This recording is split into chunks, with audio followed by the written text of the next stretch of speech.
Bom, para deixar o cabelo, a pele, a unha, o que a gente precisa comer? Como é que é? Olha, a gente precisa ter uma base alimentar adequada, ter um equilíbrio ao longo dos dias. A gente trouxe aqui alguns alimentos que eles enriquecem ainda mais a produção do colágeno, da elastina, a própria queratina, mas não adianta a gente comer de uma forma isolada. É importante que a pessoa coloque todos esses alimentos dentro de uma alimentação saudável. Uma base que é muito importante é a gente ter boas fontes de proteína. O colágeno e a elastina, a queratina, são proteínas. Então, quando eu consumo alimentos que forneçam aminoácidos, o aminoácido é como se ele fosse o tijolo. Então, eu preciso construir uma parede. Então, eu tenho um tijolinho, né? Vou colocar vários tijolos empilhados e vou produzir essa parede. Isso é como se fosse o colágeno. Então, eu tenho o tijolo, que é o aminoácido, a parede por completo é um colágeno. Acontece que não adianta eu dar o aminoácido sozinho. Eu tenho que ter o cimento, o que segura um tijolo unido ao outro. E são essas vitaminas, esses minerais, esses fitoquímicos, compostos bioativos, que fazem essas ligações serem firmes, serem resistentes, e aí sim eu ter um colágeno adequado, consequentemente uma pele mais bonita, mais saudável. Então, a base é usar as proteínas. Aqui a gente trouxe alguns exemplos, que no caso uma proteína branca, que é o peixe, que ele tem uma fácil digestibilidade. As pessoas têm uma dificuldade de consumir peixe, às vezes por conta do sabor, mas aí a gente pode trabalhar técnicas culinárias para deixar um sabor mais adequado, mas ele é de fácil digestão, portanto ele fornece o tijolinho fácil, a parte de aminoácido para formar o colágeno. Tá. Muitas pessoas usam gelatina, né? A gelatina é famosa por ajudar a pele a ficar bonita e saudável. O que acontece na gelatina é que ela tem aminoácido, ela é uma fonte de proteína, então ela fornece aminoácido para o nosso organismo. Só que nem toda gelatina faz isso.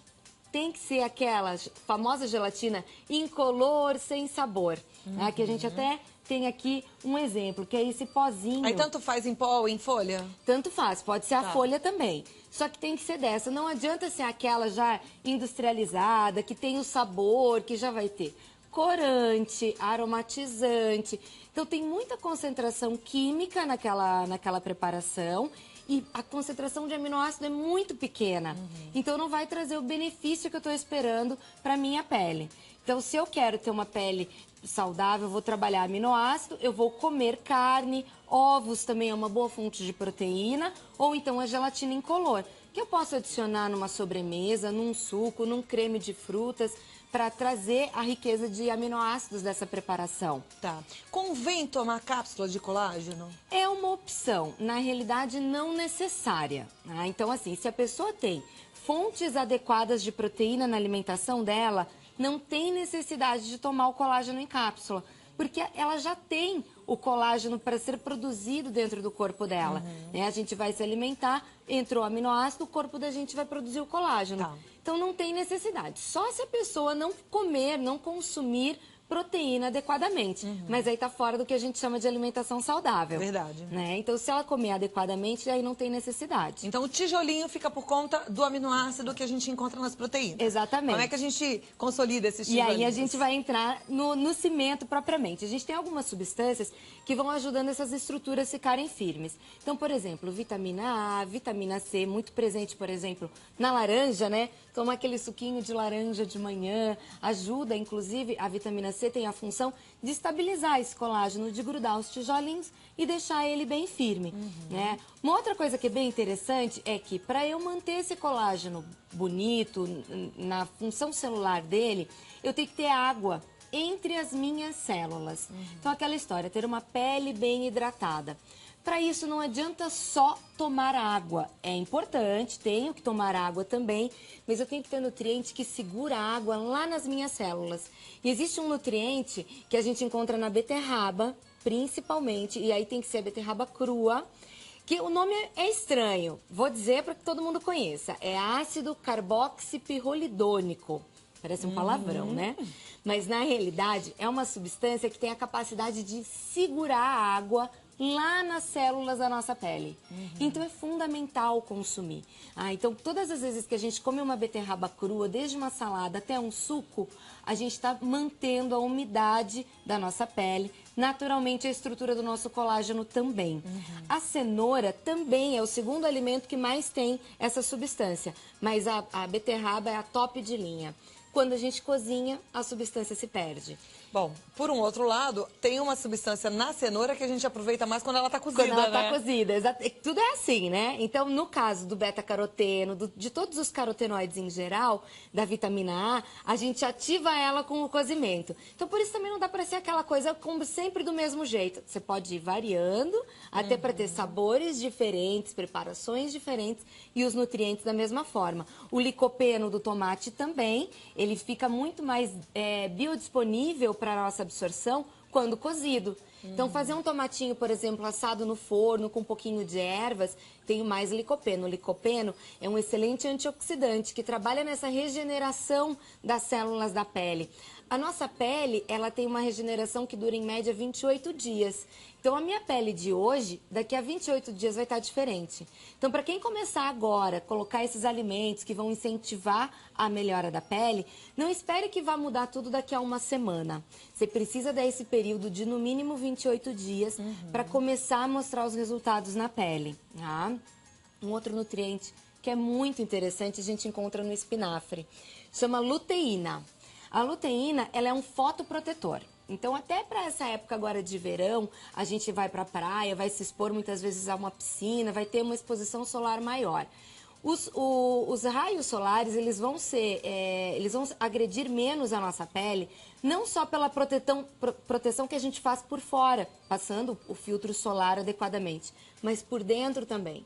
E no caso da luteína, ela faz essa resistência interna. Então é como se ela criasse um filme interno na nossa pele, evitando que a gente crie aqueles processos de vermelhidão muito intenso.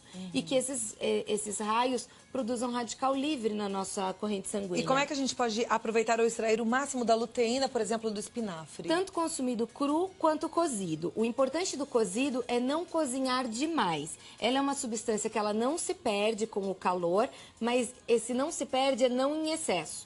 Se eu cozinhar, por exemplo, ele refogadinho, rapidamente, questão de 1, 2 minutos, o espinafre ele já fica murchinho, isso é suficiente. Se eu ficar refogando lá 10, 15 minutos, a luteína vai se perder. E para consumir o espinafre cru, que tipo de preparo fica interessante até numa com salada. Aqui no Brasil a gente não tem muito o hábito, né? A gente não tem o hábito de consumir o espinafre cru. Mas em outros países isso já é muito comum. E a principal forma de consumo é realmente em saladas. Ao invés de a gente ter alface, rúcula, poderia se usar o espinafre. Pode colocar o espinafre, alface, rúcula, tomate, tudo junto, não tem problema. Perfeito. Aqui a gente fez uma salada voltando a gente acabou né? falando de várias coisas. Quero falar um pouquinho sobre as fibras, que é um passo muito importante. Antigamente, as nossas mães, as avós diziam assim pra gente. Se o seu intestino não está funcionando direitinho, sua pele também não fica boa, né? Começa a aparecer acne, a pele começa a ficar com uma oleosidade estranha. Isso realmente é verdade. Existem substâncias que são produzidas dentro do nosso intestino, que são carregadas para a pele e lá elas manifestam um desequilíbrio celular. Esse desequilíbrio muitas vezes vem em formato aí de produção de pus, então é uma acne ou uma oleosidade em excesso. Por isso, o consumo das fibras é fundamental. Elas vão ajudar o nosso intestino a funcionar melhor e, como um brinde, digamos assim, trazem nutrientes para estabilizar colágeno. A aveia, por exemplo, é a nossa melhor fonte de nutriente chamado silício. O silício, ele trabalha na microcirculação, então ele faz com que os nutrientes que eu estou comendo cheguem com mais facilidade na minha pele, porque é um caminho longo até o nutriente ser levado para a superfície da pele. No caso do silício, ele ajuda os nutrientes a chegarem lá.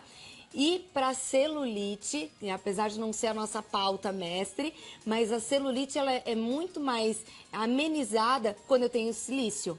Então é fundamental usar. Para aquela pessoa que sente que está com esse desconforto, a celulite está incomodando, coloca a aveia todo dia no café da manhã. Então, e que quantidade de aveia no café da manhã? De 1 a 2 colheres de sopa por dia. Tá. Então, por exemplo, se eu vou usar 2 colheres de sopa, usa uma no café da manhã e uma no jantar.